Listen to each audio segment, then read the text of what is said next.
Par le biais du fait divers. C'est-à-dire, je me suis retrouvé, quand j'ai été viré de Canal, il y avait une petite chaîne qui existe toujours, je crois, qui s'appelle 13e rue et qui m'a proposé de faire des documentaires de faits divers. J'en ai fait 120. T'imagines?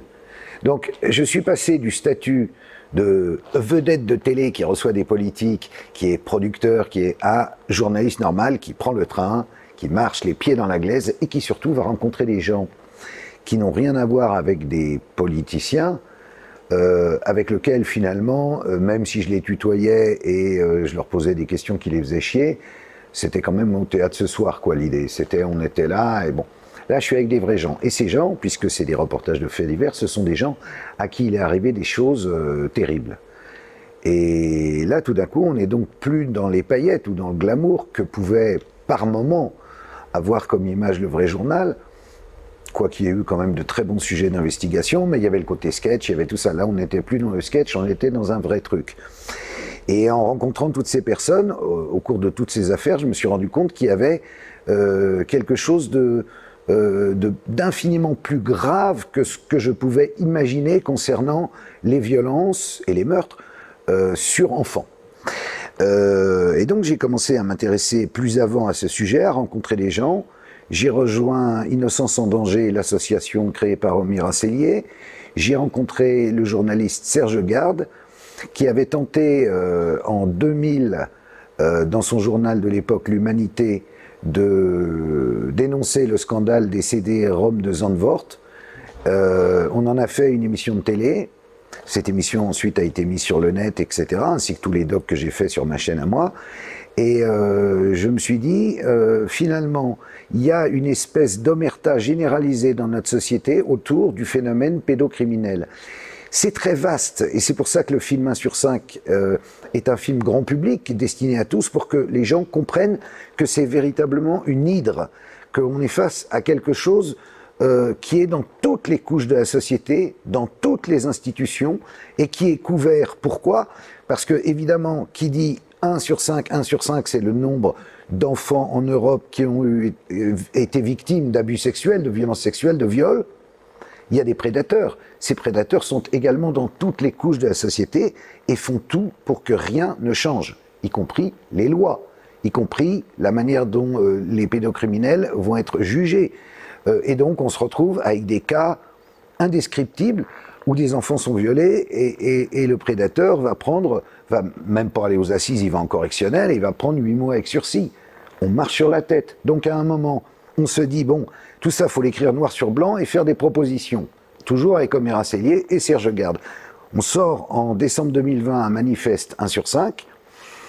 Ensuite sort le livre de Camille Kouchner. Il y a le MeToo inceste, le hashtag qui se met à exploser, où les gens racontent ce qui leur est arrivé. Là, le gouvernement se dit, merde, on n'avait pas pensé aux enfants, vite une loi. Et ils nous pondent une loi de merde qui ne protège absolument pas les enfants. Et donc, on se dit, bon, alors, puisqu'ils ont fait ça, on va le faire en film. Parce que l'avantage d'un film, évidemment en accès gratuit, c'est que tout le monde va pouvoir le voir, se le passer, y réfléchir, et que comme on tombe au moment de la campagne présidentielle, il faut en faire un des enjeux, voire l'enjeu de cette campagne présidentielle. Donc, si tu veux, d'animateurs de télé, de journalistes, de chanteurs, de n'importe quoi, de tout ce qui m'a fait marrer, je me suis mis au service d'une cause. C'est devenu le combat de votre vie.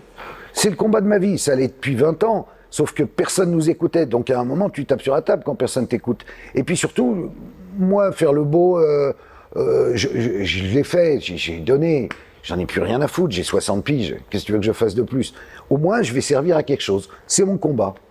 Alors justement, donc je le rappelle, ce film 1 sur 5, il est sorti donc gratuitement en ligne sur votre chaîne YouTube, donc 1 sur 5, je le rappelle. C'est vrai que la pédocriminalité, c'est un sujet qui est fondamental, bien sûr, dans une société.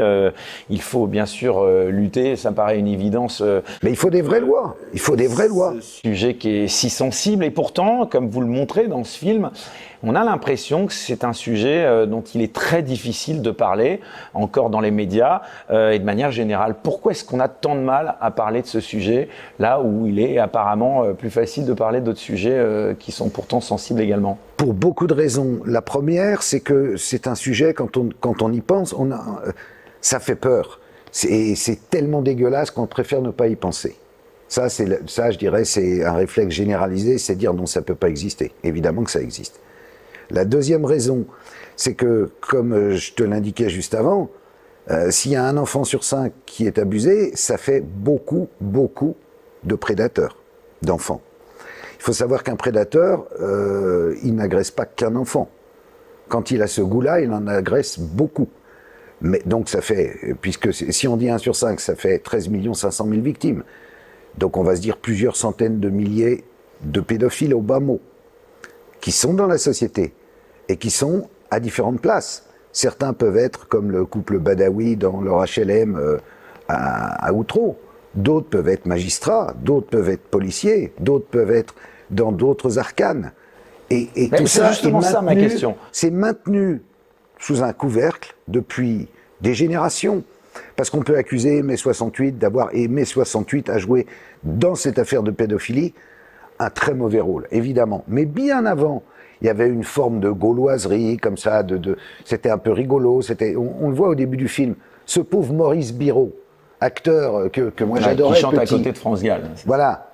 On voit ce côté-là, ce côté un peu corps de garde, l'esprit français gaulois. Et moi j'adore l'esprit gaulois et je suis le premier à déconner s'il faut.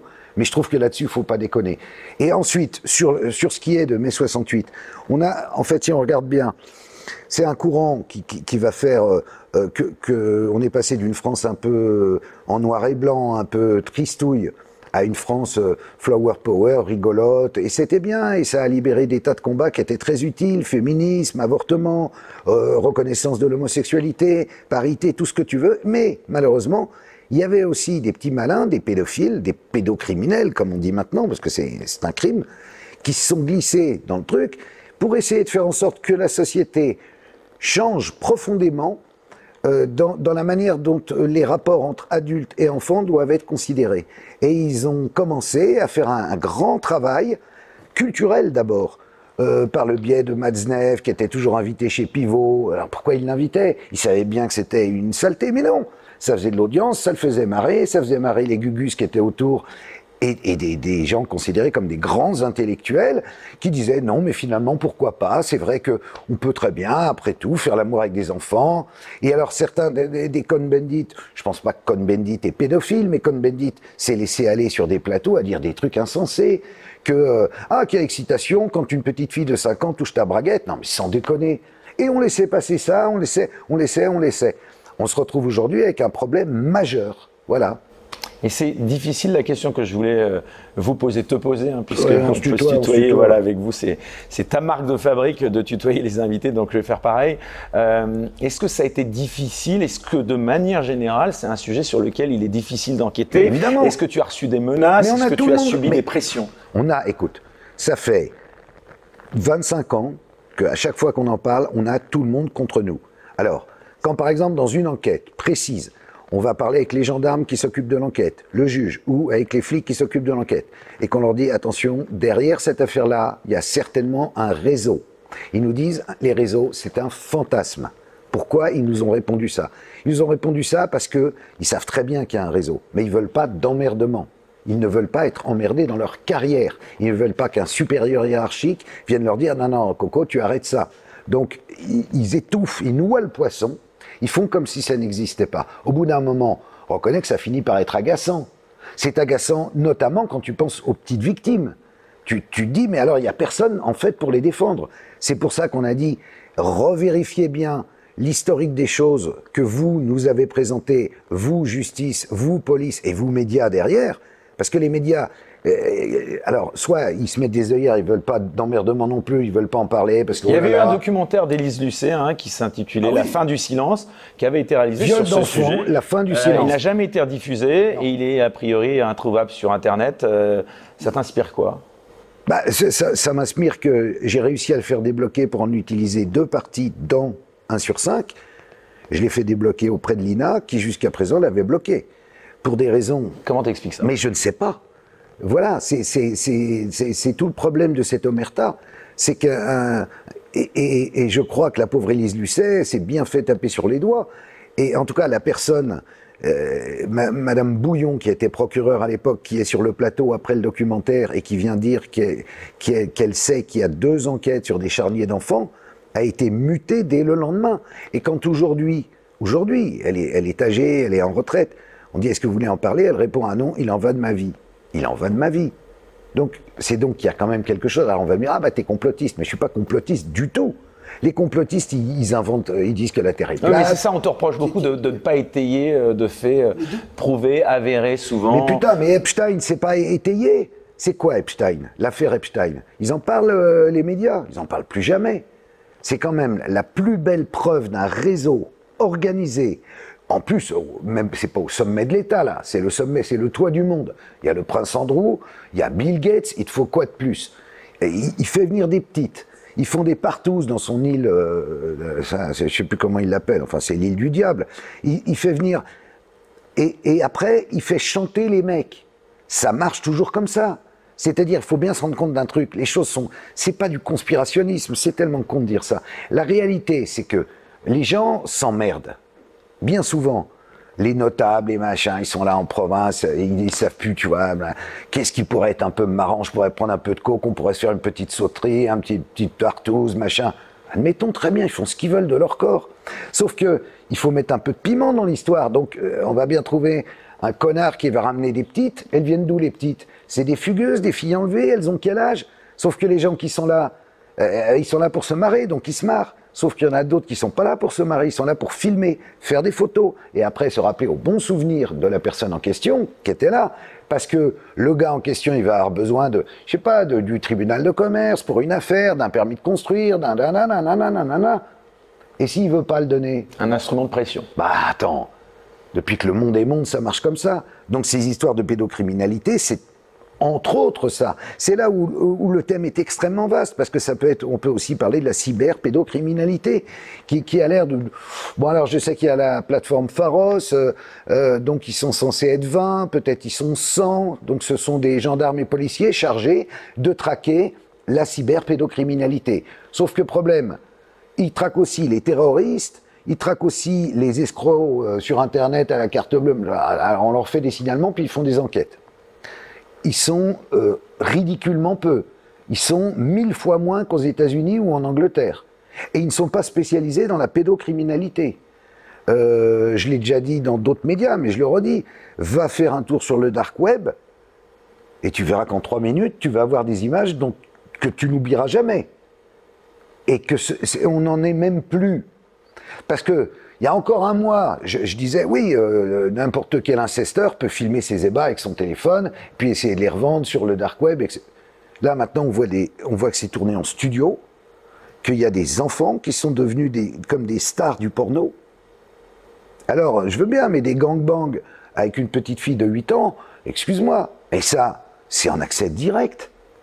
Et c'est hébergé par des gens, des clouds qu'on connaît. Et ces clouds-là ne donnent pas les adresses IP aux flics. Donc on est en train de nous faire croire que, en fait, la technique, c'est de dire « Ah, ça y est, on a enfin arrêté Fourniret, et sans doute que c'est lui qui a tué Estelle Mouzin. » Ça, c'est pour donner l'impression, oui, on travaille sur le dossier, on est très sérieux. Ah, si on était très sérieux, Le Grélé, qui était gendarme, puis ensuite qui était flic, et qui a terminé quand même à la brigade des mineurs de Montpellier, on aurait mis 35 ans à l'arrêter. Le mec, à aucun moment, personne ne s'est douté dans son entourage. Soyons sérieux. Il y a évidemment... voilà, il y a une omerta totale. Le rôle de 1 sur 5, le film, et de la suite que je vais te raconter après, c'est de faire péter ce putain de système. Alors justement, tu parles de système, justement, ce qui est intéressant, c'est de faire ces nuances entre la pédocriminalité que tu qualifierais de pratique d'élite et... Non, pas d'élite. Non, pas du tout. Ça serait complotiste de dire, oui, les élites, là, on rejoint... Est-ce qu'il y a une pédocriminalité d'élite? Il y a évidemment, mais il y a une pédocriminalité. Tu parlais de l'affaire Epstein. Est-ce qu'en France, il y a des réseaux? Elle est généralisée. Tu sais, il y a des gens de l'élite et il y a des gens qui sont pas du tout de l'élite. C'est pas une question d'élite. Non, mais là, on parle de cas isolés, alors que toi, tu as l'air de dire qu'il y a des réseaux. Non, mais comprenons-nous. Il ne s'agit pas de dire c'est le peuple contre les élites. C'est pas un combat de type, je sais pas, comme quand il y a eu le mouvement des Gilets jaunes ou quand il y a les anti-vax ou quand bon, ça a rien à voir. Là, c'est partout. Ça a gangréné tout. Tu vois ce que je veux dire? Ça veut dire, ça peut être dans les élites, mais ça peut être aussi dans d'autres catégories sociales. Il y a une prise de conscience à faire partout. Maintenant que le film est sorti, j'ai beaucoup de témoignages de gens qui disent, avant, on n'osait pas en parler, mais là, du coup, on a vu le film en famille, on en parle. Et on s'est souvenu que grand-père Roger, avec la petite, c'était pas si clair, mais qu'à l'époque on pouvait pas le dire, que le curé machin, que la... Alors justement, parlons-en de l'Église, parce que depuis plusieurs années on dénonce l'Église comme un repère de la pédophilie, surtout récemment avec le rapport Sauvé, mais on parle peu de la pédocriminalité dans d'autres institutions telles que l'éducation nationale, l'aide sociale à l'enfance ou encore les associations sportives. Un rapport avait d'ailleurs été publié, c'était en Angleterre par rapport à la pédophilie dans les milieux scolaires. Est-ce que tu en parles d'ailleurs dans ce film, bien sûr. 1 sur 5, est-ce que parfois, honnêtement, l'Église n'est pas non plus un bouc émissaire facile qui permet de cacher d'autres types de pédocriminalité? J'ai l'impression que vraiment, sur l'Église, là, vraiment, on a l'impression qu'il n'y a que ça, faut être objectif aussi. L'Église catholique est évidemment en perte de vitesse depuis de nombreuses années. Tu notes bien qu'il y a de moins en moins de gens qui ont la vocation, qui deviennent curés. S'il y a eu tant de cas de pédophilie dans l'Église, tu réalises le mal qu'on fait aussi aux gens qui n'ont rien à se reprocher. Je comprends. Ont une vocation qui est particulièrement agressée. C'est insupportable. Mais là encore, il faut dire. Alors je bois un coup. Pardon. Il faut dire la vérité. Autrefois, dans les familles, quand un enfant, vers 12 ans, montrait des signes d'homosexualité, on disait on en fera un curé. C'est ça qui est dramatique. Et l'Église avait besoin de remplir ses séminaires, et d'avoir des séminaristes, et d'avoir des curés. Et donc on fermait les yeux, l'Église fermait les yeux là-dessus. Et elle savait bien qu'après, il serait au contact d'enfants, au catéchisme, à l'Église, et que donc, ça tournerait mal un jour. Ils pensaient que le Seigneur les protégeait. Bon. Mais tu as raison. C'est pas parce qu'il y a eu beaucoup de cas de pédocriminalité dans l'Église que les autres institutions seraient blanc-bleu. L'éducation nationale a un réflexe totalement corporatiste. Dès qu'il y a une affaire qui éclate, on va protéger le prof, on va le muter pour qu'il garde son salaire, on va lui trouver des avocats pour qu'il se défende. Et en plus, il n'y a même pas de loi qui fait que quand un prof va être envoyé dans une autre école, on va lui demander son casier judiciaire. Le procureur, par circulaire, est censé prévenir le directeur d'établissement, mais comme c'est par circulaire, c'est pas une loi, donc il ne le fait pas. Prenons les ASE, aide sociale à l'enfance. Quel beau mot. En fait, d'aide sociale, qu'est-ce qui se passe là-dedans? C'est un nid. Tout le monde le décrit et tout le monde le dit. Ceux qui en sortent, ceux qui y travaillent. D'abord, ceux qui y travaillent, il ne faut pas leur jeter la pierre parce que ils sont beaucoup trop peu nombreux et du coup, ils prennent des gens non qualifiés. Donc après, on ne peut pas très bien savoir d'où viennent les mecs, qui fait quoi. Après, qu'est-ce qu'ils gèrent? Ils gèrent des enfants abusés. Ces enfants abusés se retrouvent par exemple en foyer ou d'autres enfants abusés également vont les abuser. Et puis, comme toujours dans ce genre de profession, comme les trucs sportifs, les clubs sportifs, ça attire les pédos. Ils savent qu'ils vont être en contact avec des enfants. Allez les enfants, on va tous prendre la douche. Allez, tati, tata. Et donc, pareil, à chaque fois qu'il y a une histoire, hop, pam, ça se referme. Il y a un bouclier magique à chaque fois. C'est ça qu'on veut faire péter. Et pour ça, il faut des lois, il faut des vraies décisions. Il faut que les gens s'engagent. C'est pas une question politique.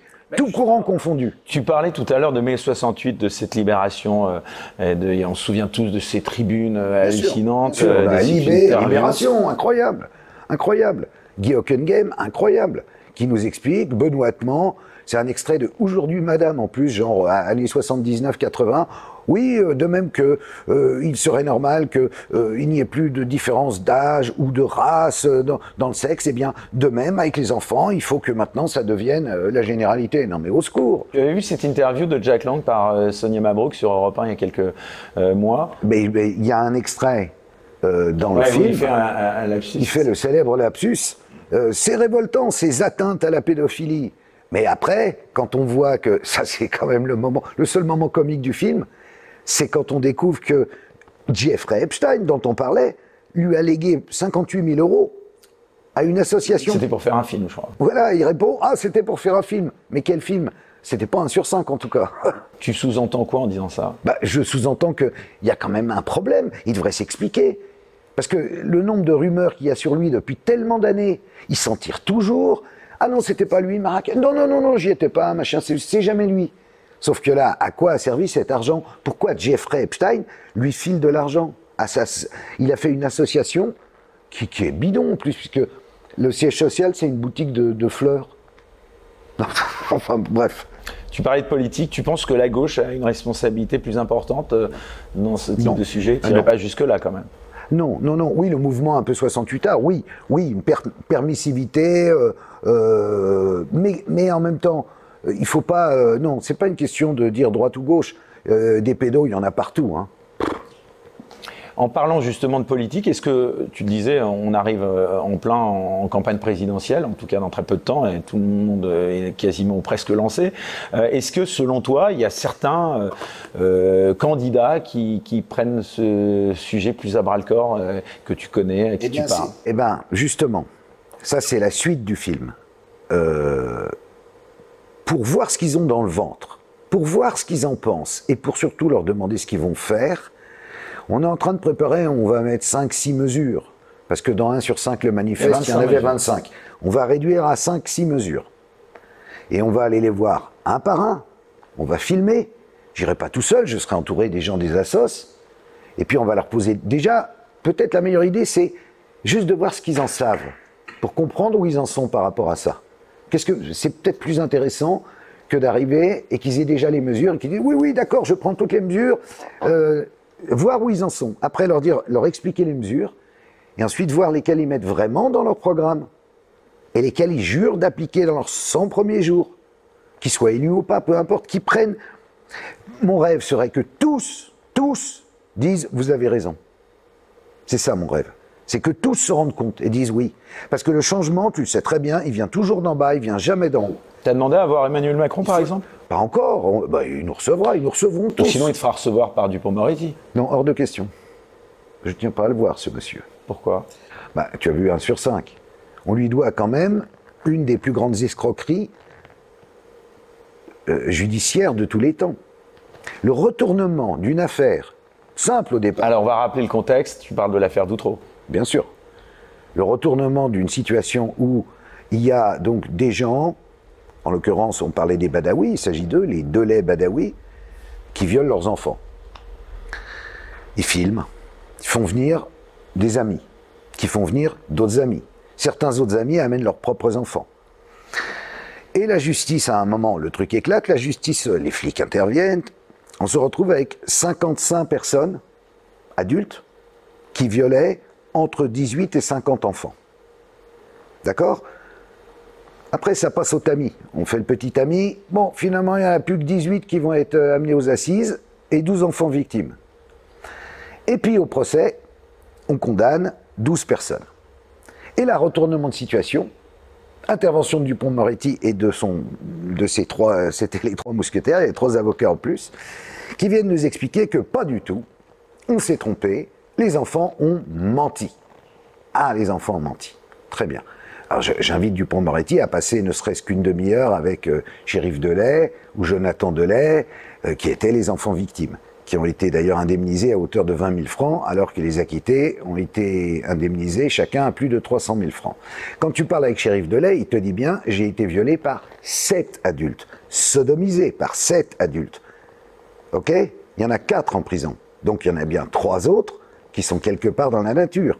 Et au début, je t'ai parlé de 55 adultes qui venaient dans ces soirées. Parce qu'il faut bien dire la vérité, c'était des soirées. Voilà. Donc, Dupond-Moretti a... C'est grave les accusations que tu portes sur Dupond-Moretti quand même, parce qu'il faisait son boulot d'avocat, si j'osais... Non, bien sûr, mais tu n'es pas obligé de... Non, mais tu remets en cause des décisions de justice. C'est même pas une décision de justice. Non, mais les acquittés, ils ont été acquittés. Mais très bien. Eh ben, ils sont seuls face à leur conscience. En tout cas, pour 3 d'entre eux. Voilà. Tu vois ce que je veux dire? Je te nomme personne. Non, mais pourquoi je te dis ça? Parce que peut-être parfois, c'est très difficile, on le voit d'ailleurs dans ton film, d'apporter la preuve dans ce type d'affaires. Donc, il n'y avait peut-être pas... Pour ça, tu peux... Attends, dans ce cas-là, si la justice veut rouvrir le dossier, avec grand plaisir, et qu'ils réentendent les enfants de lait, Et les enfants de lait leur donneront les noms, comme ils me les ont donnés. Tu notes que je n'en fais pas état. Je ne souhaite pas être accusé et poursuivi pour avoir dire que monsieur ou madame un tel... Tu n'as jamais été poursuivi? Tu vois ce que je veux dire? Jamais. Si, dans l'affaire Allègre. La célèbre affaire Allègre-Baudis. Là, j'ai été poursuivi... Qui t'a coûté ton poste, d'ailleurs. Oui, bien sûr.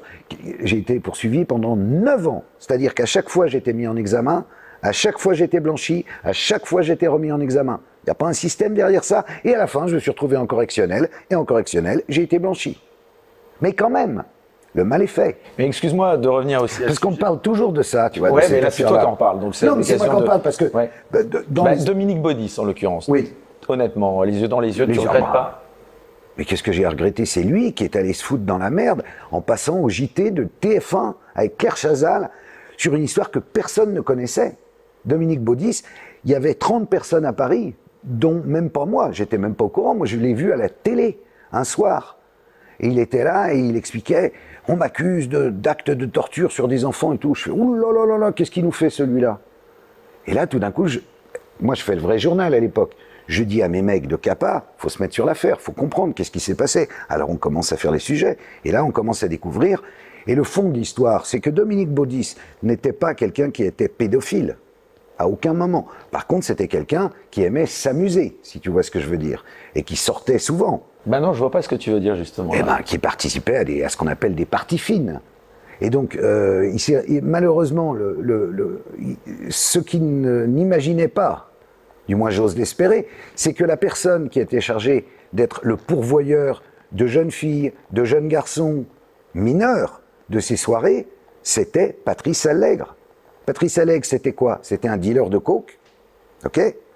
Et on lui demandait, à l'occasion, de rendre des services et par exemple d'amener un peu de jeunesse. On lui demandait pas d'où elle venait ou comment il l'avait trouvée. Et donc tu soutiens encore qu'il aurait participé à des parties fines illégales? Illégales. En France, on a le droit de faire des parties fines. Après, s'il y a des enfants, c'est aux personnes. Mais ça ne veut pas dire que Dominique Baudis a abusé. Non, mais ça ne veut pas dire que Dominique Baudis abusait d'enfants. Je pense que Dominique Baudis, quand il est allé à la télé, en fait, il est allé à la télé parce que ses copains lui ont fait peur. Ses copains qui participaient au même parti. D'accord? Et là, c'est qui ses copains? C'est des gens de la politique? Des gens de la politique, des gens des mêmes cercles qui fréquentaient, si tu vois ce que je veux dire, et qui l'ont, ou je te dis, des gens de la même loge maçonnique, et qui l'ont balancé. Parce qu'ils savaient que, vu la stature de Dominique Baudis, qui quand même avait présenté le JT pendant des années, qui était président du CSA, l'affaire exploserait en vol. Elle a explosé en vol. Et on a dit, oui, ces ex-prostituées ont menti. Mais elles n'ont jamais menti. Elles ont raconté ce qu'elles avaient vu. Elles ont été, pour qu'elles se mettent à parler... jamais à aucun moment remis en cause leur témoignage. Attends. Mais jamais. Michel Roussel, le gendarme, il a mis 2 ans à ce qu'elle parle. Pendant 2 ans, elles ont dit à Michel Roussel, ça va t'exploser à la gueule, Michel. Eh ben, ça lui a explosé à la gueule. Le gars, il a été mis à la retraite à 42 ans. Et depuis, il élève des poules. Donc, je veux bien tout, hein. Mais sur cette histoire-là, qu'on me dise pas que c'est moi qui ai tué Baudis, j'ai tué personne, moi. J'ai tué personne. Et le poids de la rumeur, tu en avais quand même conscience. Il y a une famille derrière Dominique Baudis, ça peut être très difficile pour l'entourage, quand des faits aussi graves ne sont pas étayés de preuves et qu'on n'arrive pas, peut-être à tort, mais en tout cas, tant qu'on ne peut pas les prouver, ce sont des accusations qu'il ne faut pas porter, puisque ça a détruit un homme, en l'occurrence Dominique Baudis. Mais je n'ai pas porté d'accusation. Je n'ai porté aucune accusation. Tu as relayé ceux qui portaient des accusations. Il se trouve que c'était Patrice Allègre lui-même qui relayait des accusations. Et Patrice Allègre a changé d'avis 15 jours après, il se trouve qu'il prend Maître Collard, qui est depuis devenu il est député, non? Il est toujours membre du Rassemblement National. Voilà, bon. Et tu iras le voir, lui, notamment, fait... si tu dois aller voir Marine Le Pen pour lui parler... Ah non, mais Collard il n'est pas candidat. Mais mais bon, c'est un moyen d'approcher peut-être Marine Le Pen. Non, mais Collard, je l'ai raconté ça dans l'envers des affaires, le premier numéro. J'ai fait... Ceux qui se posent des questions sur cette affaire Allègre-Baudis, on le trouve sur Internet, le premier numéro. Je raconte l'histoire de A à Z. Et le Collard, je le retrouve des années plus tard.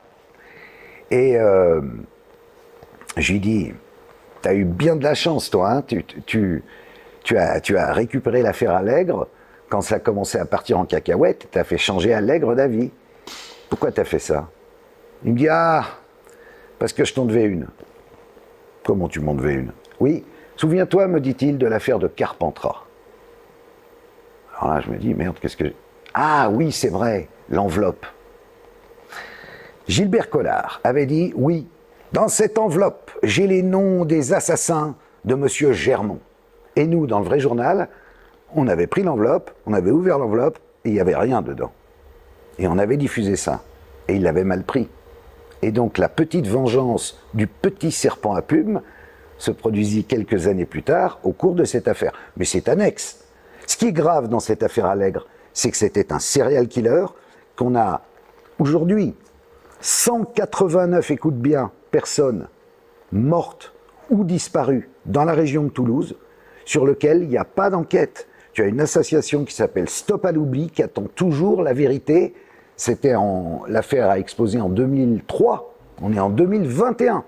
Donc, on se calme avec Baudis. Hein. Alors, Karl Zéro, il y a aussi une autre affaire dont on va parler à présent, qui est l'un des dossiers principaux de ton dernier numéro, justement, de ta revue L'Envers des affaires. C'est bien sûr l'affaire Lelandais. Est-ce que tu peux d'abord succinctement nous rappeler l'affaire et son contexte? Alors, l'affaire Lelandais, elle n'est pas à proprement parler dans le film. Elle est dans ta revue, dans la revue, dans L'Envers des affaires. Bon, Lelandais... Bon, en gros, je vais te poser la question un peu naïvement. Est-ce qu'il était, selon toi, un prédateur isolé ou est-ce que il était ce que tu appellerais un rabatteur? À mon sens, il était évidemment les deux. Un prédateur, il n'y a aucun doute. Alors, si on s'intéresse à combien de meurtres dans l'affaire Lelandais, pour l'instant, on en est à 2. En tout cas, un, Arthur Noyer, le caporal pour lequel il a été jugé, et une, la petite Maëlys, qu'il a donc tuée, mais d'après sa défense, il lui a donné la mort sans intention de la donner, et surtout, chose étonnante, sans l'avoir violée. Alors dans ce cas-là, pourquoi t'enlèves une petite fille si c'est pas pour la violer? Première question. Ensuite, quand éclate cette affaire Maëlys, on crée la cellule Ariane. La cellule Ariane, c'est une cinquantaine de gendarmes qui vont essayer de trouver tous les cas de mort suspectes ou de disparition suspectes dans cette région, on va dire Rhône-Alpes, autour de l'Isère, autour de Lelandais, où Lelandais peut avoir trempé. Ils arrivent à 54 cas. Là encore, ils passent au tamis, on va rester sur 13 cas. Il y a 13 cas où il est presque évident qu'il a à voir avec ces crimes. Et là, qu'est-ce qu'ils font? Rien. Ils arrêtent la cellule Ariane et ils transmettent au juge d'instruction de chacune des affaires leurs sentiments, leurs intuitions qu'il peut s'agir de Nordal Lelandais. Le problème, c'est qu'après, les juges d'instruction reçoivent le truc, mais comme tu le sais, les juges d'instruction, ils sont souvent renouvelés, et donc les affaires, elles sont au point mort. Donc, on a au moins 13 familles qui disent « Mince, prends le petit Lucas Tronche. » Ça, c'est récent. On a retrouvé sa dépouille. Alors, ils ont dit « Ah non, c'est pas Lelandais. Pourquoi c'est pas Lelandais ?» Alors, ils ont une explication, parce que son téléphone, le jour de la disparition de Lucas Tronche, n'a pas borné. D'accord, mais qu'est-ce qui te dit que Lucas Tronche est mort le jour de sa disparition? Et d'un. Et de deux. Nordal Lelandais avait 3 téléphones, pas un téléphone. Ils ont borné un téléphone sur une journée, pas 3 téléphones sur 3 journées. Tu vois ce que je veux dire? Pour une question de coût, ont-ils répondu à la famille du petit Lucas Tronche. Donc, là encore, tu te dis, mais c'est bizarre cette manière d'enquêter. Alors maintenant, Lelandais, on a rencontré ses anciennes fiancées. Et alors elles ont beaucoup à dire. Parce que Lelandais était violent, donc elles allaient porter plainte. À chaque fois qu'elles allaient à la gendarmerie de Pont-de-Beauvoisin, on leur disait « Ah mais non, Nono, il l'appelle, les gendarmes, c'est notre copain, il est sympa, il ne fera rien. » Nono était-il couvert? Il y a un problème. Il y en a une, elle découvre qu'il fréquente un site pédocriminel, qui s'appelle petite.com. Et il a même un code d'accès pour aller voir des trucs payants. Le Lelandais. Elle va à la gendarmerie, elle leur dit, ça c'est 3 semaines avant la mort de Maëlys. Qu'est-ce qu'ils font? Rien. Non, Nono est sympa. Il y en a une autre, il essaie de l'écraser en voiture, elle va porter plainte, rien. À chaque fois, rien. Ça fait quand même beaucoup. Ensuite, parlons de la gendarmerie de Grenoble. Là encore. Qui a brûlé, c'est ça. Enfin, Une semaine après la mort de Maëlys, la gendarmerie part en fumée. Et là, tu trouves ça suspect? Mais c'est pas que je trouve ça suspect. Qui fait brûler une gendarmerie? Alors on dit, ah non, c'est un groupe anarchiste révolutionnaire. Ah bon? Action Directe se serait reformée, il se passe quelque chose, on nous cache quelque chose. Donc on cherche. Et alors là, on regarde les déclarations. Alors il y a des déclarations dans tous les sens. Ils nous disent tous les scellés ont brûlé. Puis après, aucun scellé n'ont brûlé de l'affaire Maëlys. Après, certains scellés ont brûlé. Finalement, qu'est-ce qui a brûlé, qu'est-ce qui n'a pas brûlé? Personne ne peut nous le dire. Au même moment, Monsieur Collomb, maire de Lyon et ministre de l'Intérieur, il dit c'est dégueulasse de faire brûler une gendarmerie et d'empêcher la lutte contre la pédocriminalité. Il le dit lui-même, on ne l'invente pas. Le groupe anarchiste en question, on le cherche, il n'existe pas.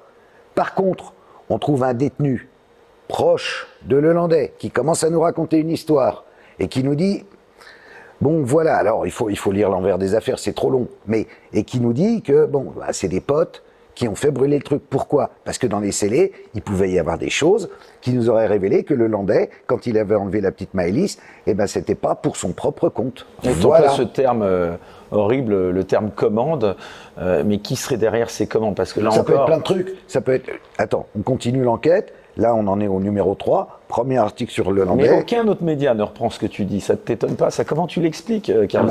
J'ai vu, aucun autre média ne reprend ce qu'on dit sur la Ton interview chez Pascal Praud, il y avait un malaise incroyable. Aucun autre média... je te pose la question. Regarde, récemment, par exemple, Balance ton poste m'a invité. C'est vrai. Et au contraire, a repris ce que je dis dans 1 sur 5.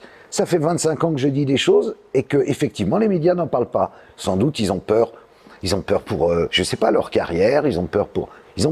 Qu'est-ce que tu penses de la défense de Nordal Lelandais par maître Alain Jakubowicz? Elle m'étonne parce que je me demande ce qu'il vient faire là. Je me demande ce qu'un grand pénaliste il a quand même été dans le procès Touvier, bon. Qu'est-ce qu'il vient faire là? C'est très étrange. Mais après tout, alors lui, il dit que c'est parce qu'un ami commun l'a mis en relation avec la famille des Lelandais. J'ai posé la question au premier avocat qui était commis d'office de...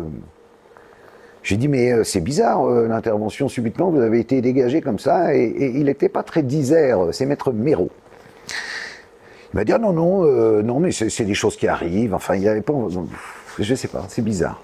Moi, ce qui m'a surpris quand j'ai vu ton film, c'est qu'autant il y a des causes, on voit plein de personnalités qui interviennent pour témoigner, pas forcément parce qu'ils l'ont vécu, mais simplement pour manifester leur soutien à ce combat, à ton combat, qui est noble. Comment t'expliques qu'il n'y ait aucune personnalité? Est-ce que tu as essayé d'en contacter? Je parle de personnalités du showbiz, du personnalités médiatiquement qui ont une voix, une parole qui porte. Dans ton film, il n'y en a pas une. Non, parce que là, ça aurait fait... Je parle de personnalité. Non, mais je comprends, mais ça aurait fait truc des restos du cœur, si tu veux, où on va dire, bon, Jean-Jacques Goldman, sois sympa, dis un mot contre la pédocriminalité. Non, mais il n'y en a pas... Il n'y en a pas spontanément qui t'ont dit, tiens, j'ai envie de vous aider, je vais en parler. Il y en a plein, mais ils n'ont rien à faire là, si tu veux. L'idée de ce film, c'est de faire prendre conscience à la plus grande majorité possible de gens du fléau face auquel on est et qu'il faut éradiquer. C'est pas de faire un loin des yeux et loin du cœur, l'Éthiopie meurt pas. Non, tu vois, non, là c'est sérieux. Là, c'est nos enfants et on dit stop. Voilà. Carl, on va arriver bientôt au terme de cette émission. Dans ta revue L'Envers des affaires, tu n'évoques pas que les affaires pédocriminelles. Tu enquêtes notamment sur des affaires mystérieuses. C'est notamment le cas, par exemple, du mystère de la disparition du vol MH370 de la Malaysian Airlines en 2014. C'était dans le premier numéro. Et puis dans le dernier numéro, tu as enquêté notamment sur le suicide de l'ancien Premier ministre de François Mitterrand, Pierre Bérégovoy. Est-ce qu'il a été assassiné, selon toi? L'enquête d'Éric Reynaud le démontre. C'est-à-dire un gars, c'est toujours pareil, on nous a présenté un gars soi-disant dépressif alors que l'après-midi, il est à l'amicale des boulistes et à une course de vélo, il est mort de rire avec ses potes. Il se suicide, mais il y a 2 balles. Alors c'est comme le gendarme Jambert dans l'affaire Émile Louis, quoi, tu vois, ça fait beaucoup 2 balles pour un seul homme. Surtout un ancien Premier ministre. Non, en gros, je pense que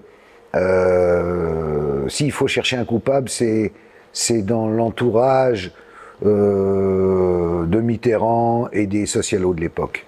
Le mec gênait, il savait des trucs. Karl Zéro, merci d'avoir accepté notre invitation dans Les Incorrectibles. On rappelle donc ce documentaire explosif, 1 sur 5, en ligne gratuitement depuis le 25 octobre dernier, qu'on vous encourage tous à aller regarder. On rappelle également qu'il est toujours disponible en kiosque le numéro 3 de L'Envers des Affaires, avec un dossier spécial intitulé Le Landais à l'ombre du doute. Quant à vous, si vous avez apprécié cette émission, n'hésitez pas à vous abonner, à mettre un pouce levé, et si vous le souhaitez et que vous le pouvez bien sûr, à nous aider financièrement via le lien Tipeee sous cette vidéo. On se retrouve dimanche prochain à 18 h en exclusivité ici pour un nouveau numéro des Incorrectibles. D'ici là, portez-vous bien et surtout, prenez soin de vous. Très bonne semaine à tous.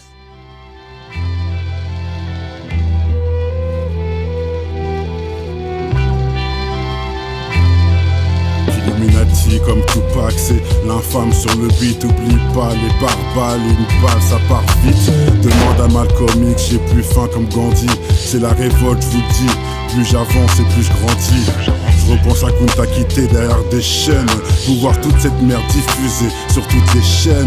Hey, parole Julien Assange et aux années trous de Mandela, au Bob de Bob Marley sous un nuage de ganja. L'histoire traverse les époques et j'espère laisser une trace, comme un tableau de Van Gogh tout claqué qui se vend des milliards. Ils veulent notre place comme Rosa Parks, on est déter comme Luther, toujours le point levé pour honorer la fierté de nos pères. Parole de Prodigy avec un coup de boule de Zinedine. On fait trop honte à la France pour goûter ce millésime. Tu peux demander à Moki, ceux qui dénoncent les élites depuis des piges et des piges comme ces flous, dis-moi qui suis-je. Parole de Kennedy, on est tous contrôlés, liberté d'expression au shot, tu peux demander à Dieudonné. C'est vraiment triste notre époque où les bavures règnent. Tiens mon mastad derrière les barreaux, c'est qui nous craignent. J'entendrai jamais ma veste comme les frères avec leur Versace. Donne du bif à des millionnaires en laissant leur pays se faire racheter. C'est dramatique pour ceux qui donnent de leur vie, un combattu jour et nuit face aux malins et toutes ces combines. Je suis un requin vicieux, un Black Dragon, un Black Panther, pas un guignol marketing, le Black Panther tard Marvel. Ils veulent effacer notre histoire, à nous de faire notre propre recherche. Y a toujours de l'espoir, à toi de saisir la bonne perche mon frère, que meurt l'infâme.